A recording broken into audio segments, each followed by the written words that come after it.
Hello again. The subject of this video is your kids and crafts. Now you've probably all heard of loom banding. It was a big craze last year and the year before, and the kids seemed to take to it really well. I know my two certainly did. And there was lots of different things that you could do with it. But what you may not know is the looms could be used for something a bit more complicated, and that is knitting.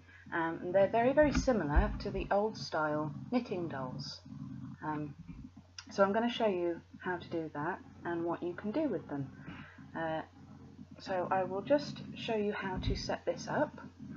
So you just need a loop on the end of your wool, and then all you need to do is go around the back of each one and loop it round like so until you've got all the way around to the start again, and it is exactly the same as doing loom banding. So you have two on the end one there, and you just take your hook and do exactly the same as you would with the loom bands, except it's one continuous piece of wool. You have to go around the back, not the front, and loop it round each spoke. And you can do it all in one go, or you can just do it one at a time. So yeah, just over the top and round again. So you just take that bottom loop there and hook it over the top. Now you keep going and you keep going with that, and what you can end up with is something like this, and it is just the same as knitting. So this one, obviously, because the loom is quite a small one, what you come out with is quite a thin cord.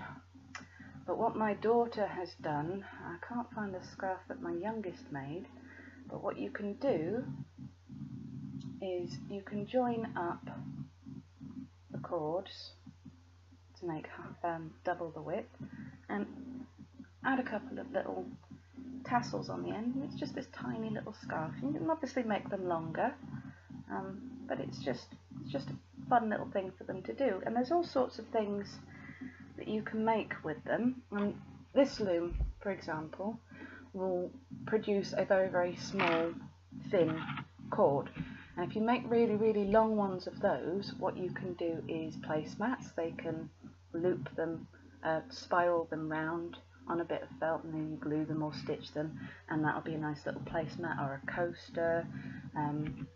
You can make little wool knitted cord bowls out of those, so once you get to the outer edge you start building it up and going up and up and up, and that can be done like that.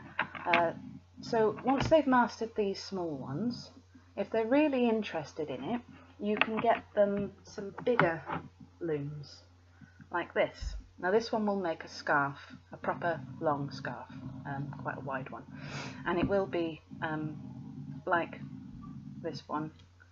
It will be sort of doubled, so you can, on hollow you can put your finger in it, but that makes for extra insulation. So there's the looms for those. And because my daughters were really into them, we ended up getting round ones, and these ones will make hats. So as you can see, you keep going round until you have the desired length, and that will make a hat or a bag. This one could also be used to make a bag, because there is the space in between. So it's just something fun for the kids to do that's a little bit more complicated than loom bands, but it is just that simple. It's pretty much exactly the same as what they did with loom banding. You just, as I said before, you just wind it round and take the hook, grab the bottom one, and over we go. And it's just a case of going round and round and building it up. So that's a little known thing that you can do for an alternative to your loom bands. So hope you enjoyed that. Maybe you could give it a try with your kids. Thanks.